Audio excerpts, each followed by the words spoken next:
This is Spilled Ink. Being able to do my art and enjoying life like that, that's special, man. Not very many people can do that. And, I had someone recently tell me that they thought I should quit doing this as a career. Why? And I couldn't believe what I was hearing, It just blew my mind. And I told them, I'll die doing this,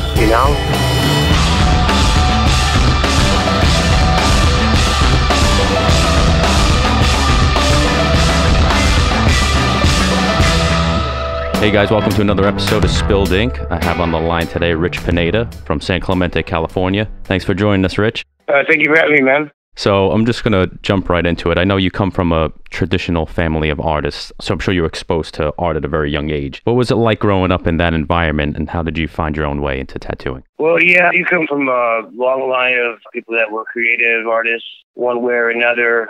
Like being a little fish instead of a very, very big pond, so... it was kind of like, try to shine in a room full of diamonds. So it was difficult, It was, but inspirational at the same time. You had to push a lot harder to be anything or anyone special in my family, So when was like the turning point for you that you kind of branched off and did your own thing?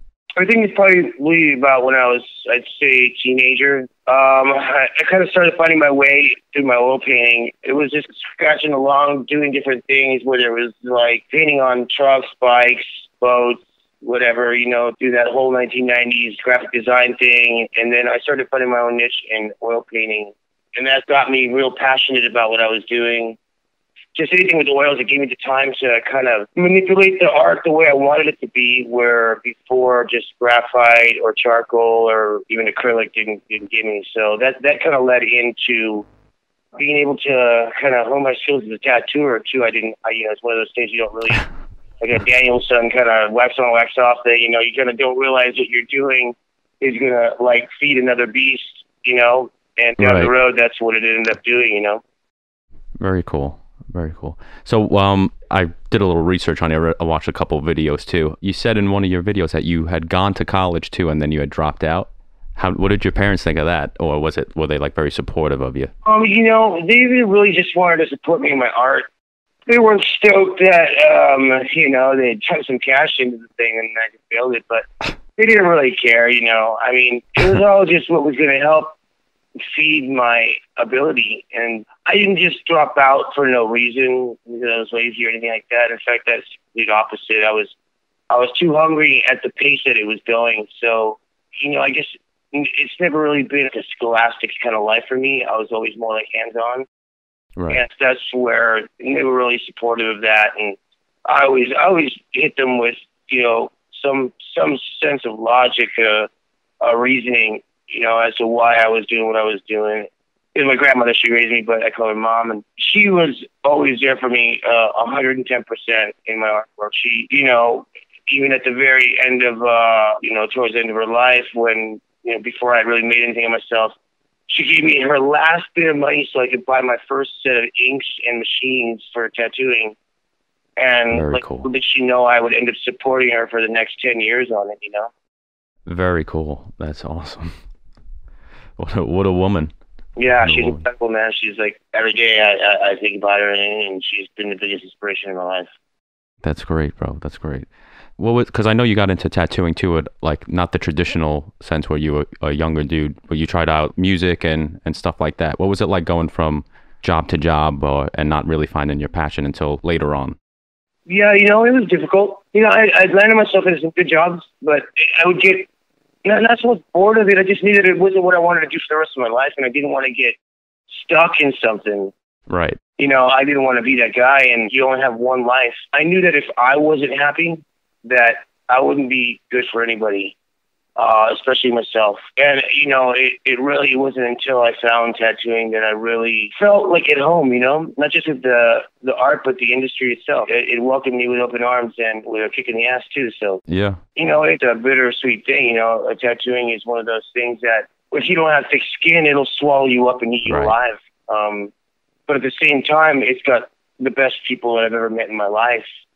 And if you give it its honor, you pay it its dues, it'll take care of you, but you have to take care of it too. Right. That's kind of what I'm doing with this podcast too. It's just like The market's so saturated, the industry's so saturated. I kind of want to get involved some way, and I feel like this is like the best way to do it today. And just like share people's stories. Yeah, I appreciate no that, problem. man. I really I do. appreciate you taking the time, man. I know like you're a pretty busy dude, so I appreciate. Yeah, it's all right though, man. I'm just another guy, man. Just trying to get along in this life. Your reputation precedes you too. Everybody just has like nice things to say about you, and like you're just a humble dude. So well, I appreciate that, man. Thank you. I know kids today too, like just to go back on you trying things out, like when you were younger, kids today think they have to have their career, or exactly what they want, like right out of college. And I'm like, you didn't have to do that, right. Which is, you lived the lifestyle, so to speak. Yeah. It's, I really don't have a job. What I have is, like what you said, it's a lifestyle. I don't wake up and clock in. I clocked in over 10 years ago, and I haven't clocked out yet. You're always just on, and that's why you have to watch everything that you do in this life, because it all will reflect on your art and who you are as a man, as a person. I've had my ups and downs, man, for sure. There's a loss of my mother, and I'm going through some, problems just within internally. You get to grow as a person, and it'll either make you a stronger man or destroy you. Right. So it's your choice. Right. And even though you may, find yourself fucking up, that doesn't mean you can't get right back on your horse and just fucking ride it harder, Exactly. And that's what art is, it's just a series of events that shape you, and you can put that into your work, right. Some of the best artists, and their artwork wasn't worth anything when they were alive. It's one of those things. Thank God it's not like I was tattooing. At least we're getting a paycheck, and it would support ourselves. Right. It's not about the money, but anybody who says that, I hope you got a fucking trust fund. Because I guess it is a little bit about the money, man. Yeah. You have to be able to support your art. So thankfully, people admire my artwork enough to want to support it and wear it and support me in my life. Right. Well, going back to what you're saying too, it's just a reflection of the type of person that you are, and you could see through like the support that you have, and just it comes through in your artwork, because your work is very good, and like you could feel that. It's not like that's not apparent in images, and like artists even back in the day, like you could feel what they were going for, and I feel like that's really important today. Definitely. Because it's so saturated, Oh yeah, definitely. It's crazy. When I started this, I thought it was saturated then. Not even close, it is crazy. If it wasn't for getting in, if it wasn't for getting in when I got in, I don't even know if I would have been noticed. But nonetheless, I'm thankful to have come up with a very bizarre generation of artists. It was kind of like not the old schoolers, not the mid schoolers, and not the new guys. It was kind of somewhere in between the last. Yeah. What year did you start? I started in 2010. Okay. So 2009, 2010. It's been about a decade. And it was right like, Nico and DeVries and Demosthenes, all those guys were already big and already had made a name for themselves, and Roman and all those guys. And, those guys took me in being late in that generation of guys, you know what I mean? I was like right at the end. I was like one of the last ones. Right. That's when about social media was about kicking off too. Yeah. And it was like, and then the door shut. So I was like really thankful to get in on that generation of artists, right at the very tail end of it, and they really were good to me, and they taught me a lot of things. I learned a lot from those guys things that aren't in their videos. Right. Your guys' corner of the world in California, you guys are just like pushing the limits over there. Yeah. You feel responsible as like an ambassador for the art, no matter who you are.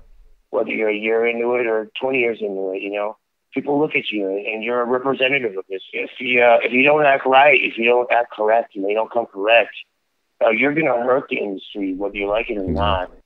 So that's why when I see guys today and they just don't give a shit about the history of it or what it really means to be a tattooer. Right. They just take it granted, you know, I don't know, man. I know it's just art or whatever, but it's not just art. Right. This is a sacred art. It's just something that you'll be bound to that person for the rest of their lives and them to you. It's something much more special than that. And if the person can't grasp that and see that, well, then they don't fucking deserve it, you know? Yeah, you're right.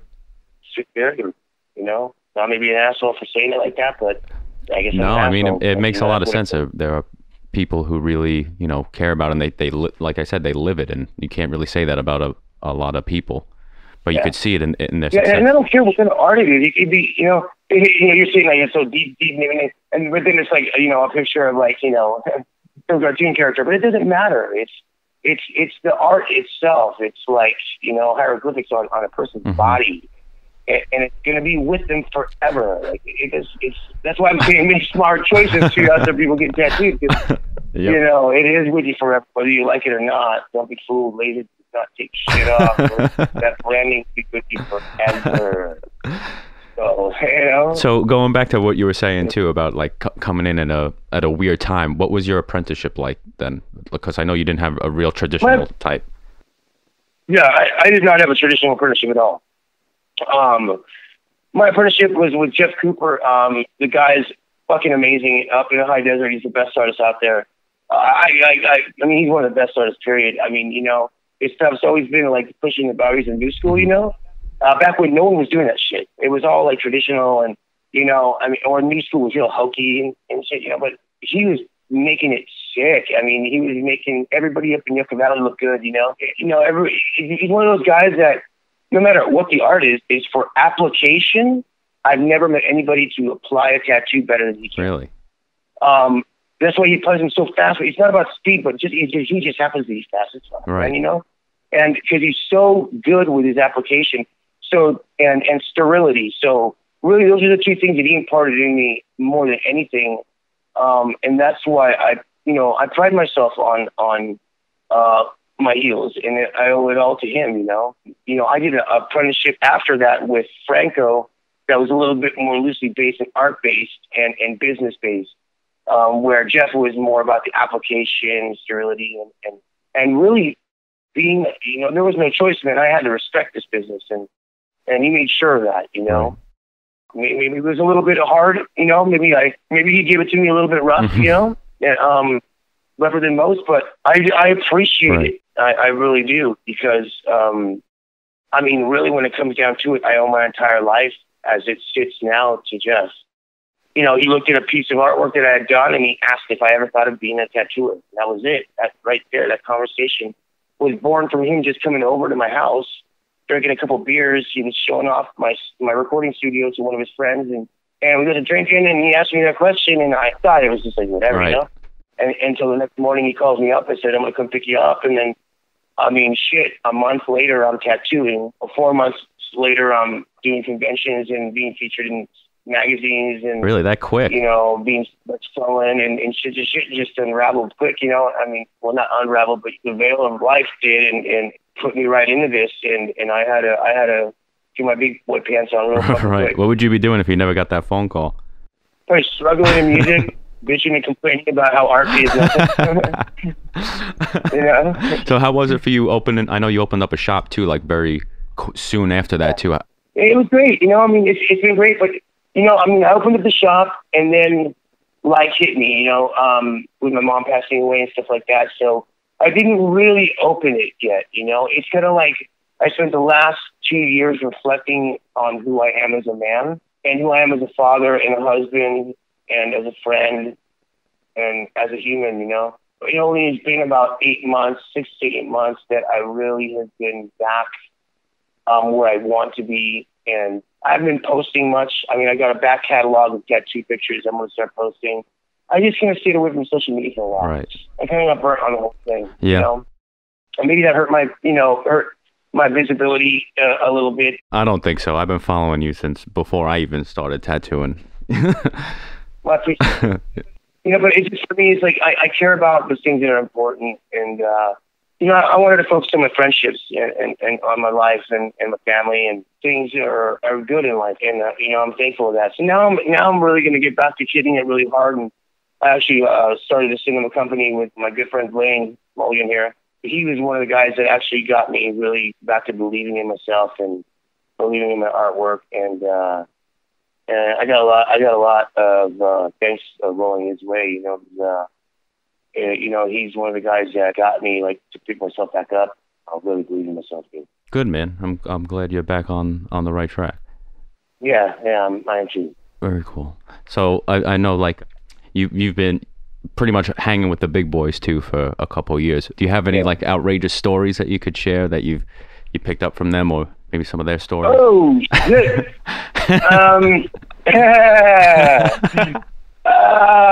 Man, I got some stories, bro, that I think better said left for over a drink at the bar. That kind of thing. But I mean, there's some crazy shit that goes on always, I think as far as for me, like, I don't know. Let's just say this, man. This is an industry that crazy things happen. Mm-hmm. It's like the closest thing you can do to living a rock star's life without the rock. You know what I mean? Yeah, that's a great way to put it. Yeah, so, I mean, there's always crazy stories, but it's one of those things that I could probably sit here for hours and just go into it. But, I mean, there's some crazy things where, like, with clients and stuff like that and silly shit. And I had a client that, like, downed a whole handle of vodka and, whiskey, and then, like, chugged a six-pack. And this is all within, like, a matter of seconds. I'm, like, looking up at him, sitting on my chair, and he's, like, about to lay down on the bed, and he weighed, like, 380, and no shit.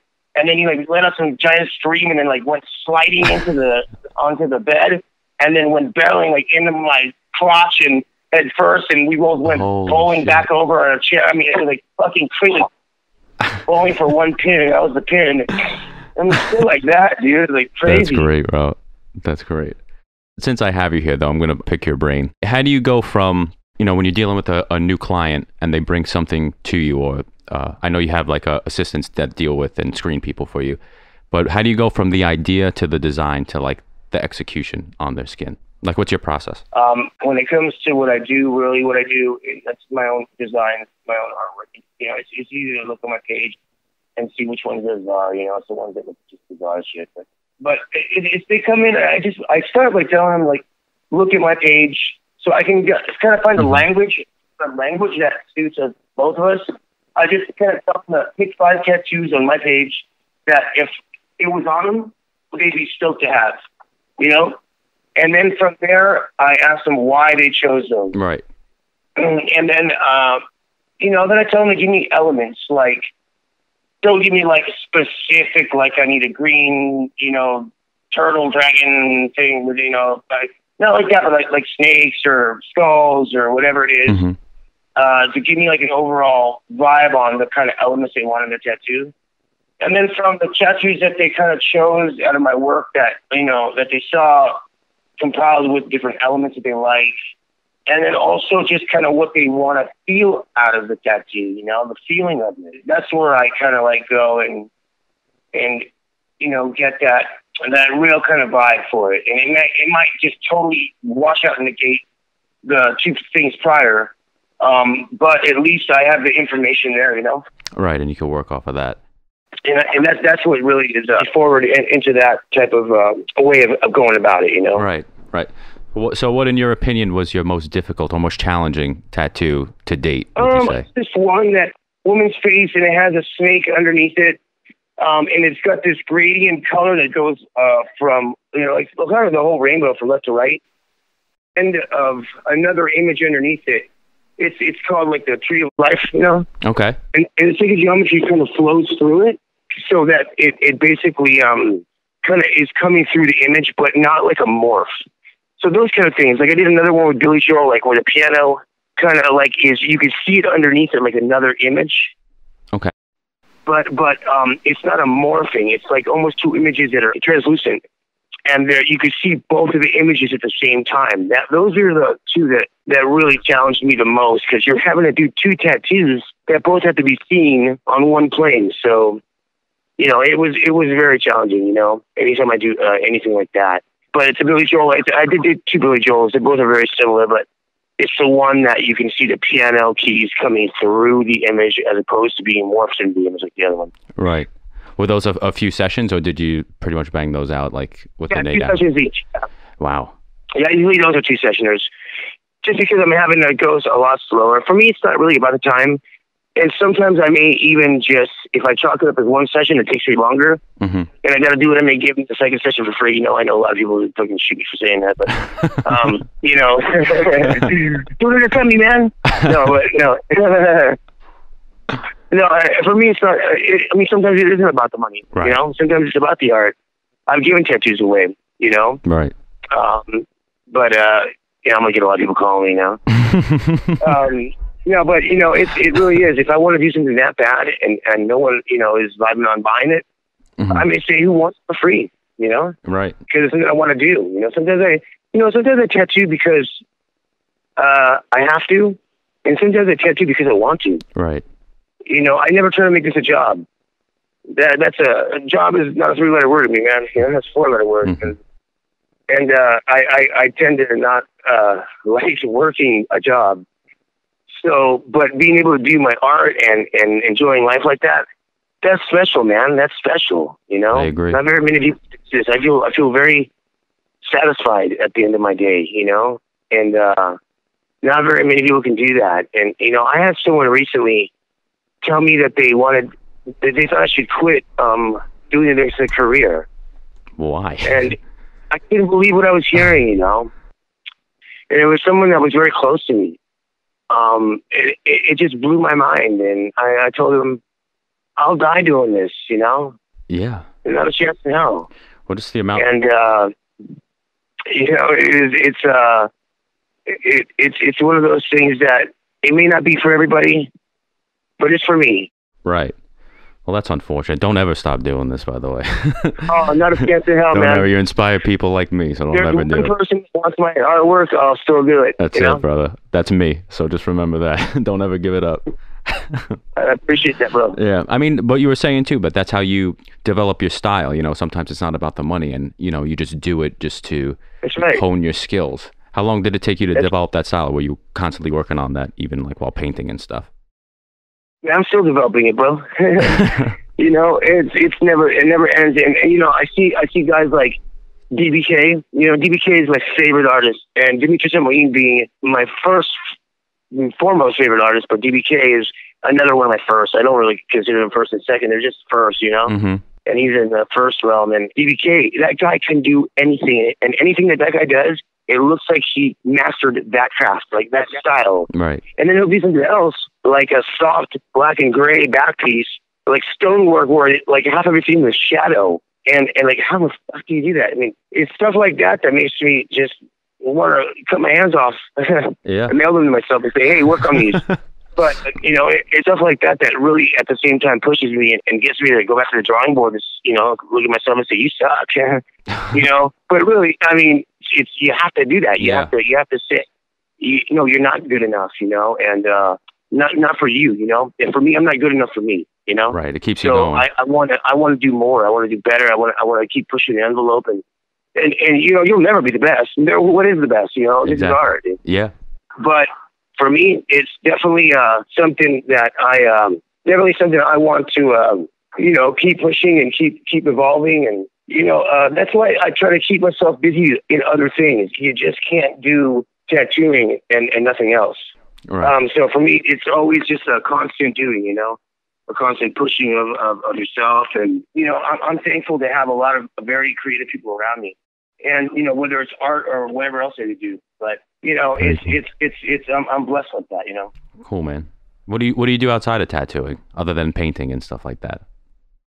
Well, lately it's been cinematography. I've had that in my family for a long time, and I'm going to start putting out some of the work we've been doing. But we pretty much started a lifestyle brand that we're going to be launching pretty soon, kind of under the name The Vault, and it's going to be like a sport merch for the shop. But really, it's its own thing. And me and Blaine really been working hard at that. And we got a lot of people saying that to stick to focusing on one thing and stuff like that. But I don't think that that's really conducive to a creative mind, and I'd go crazy if all I did was art.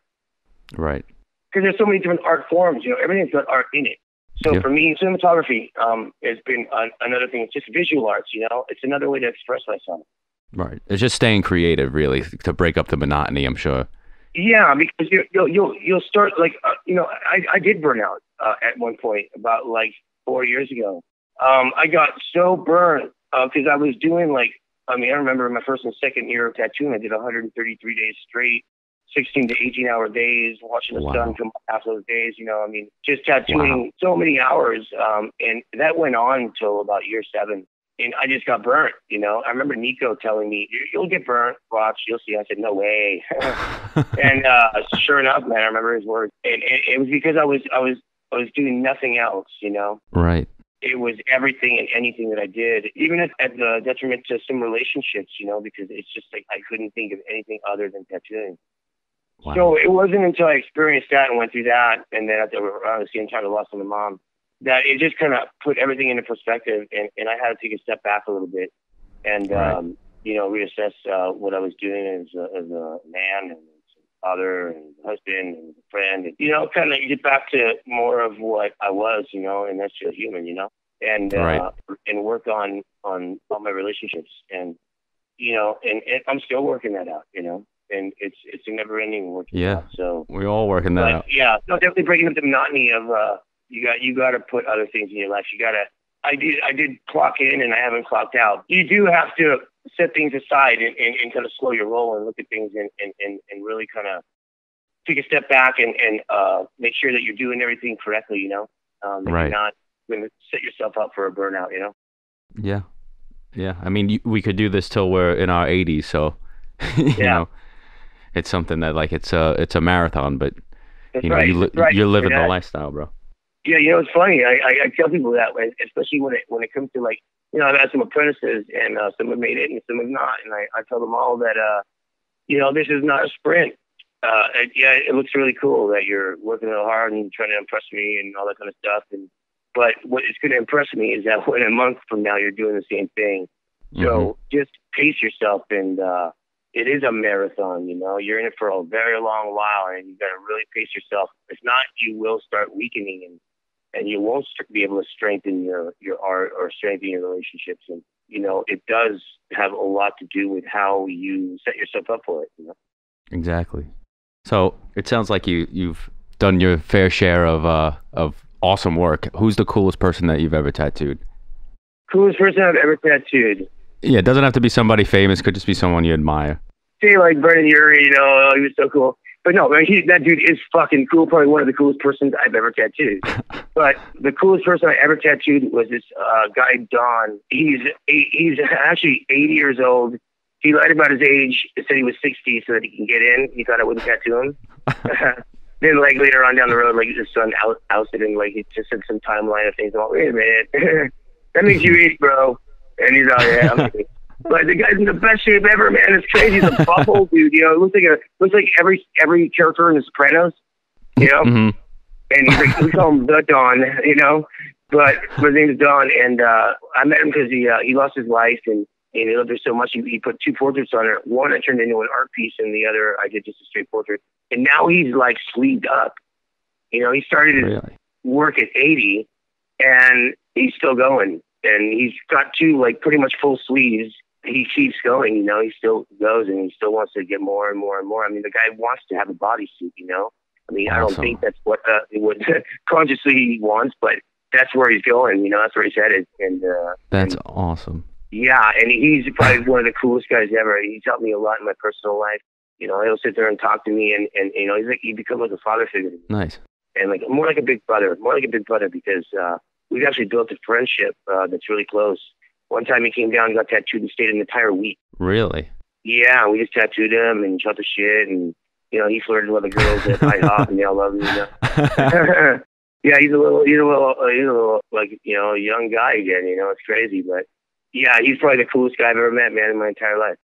Nice. How old is he now? He's like 83, 84. Wow. Yeah, and he's a buff dude, like like he really does look 60. It's crazy. God bless him. Yeah, right. God bless him.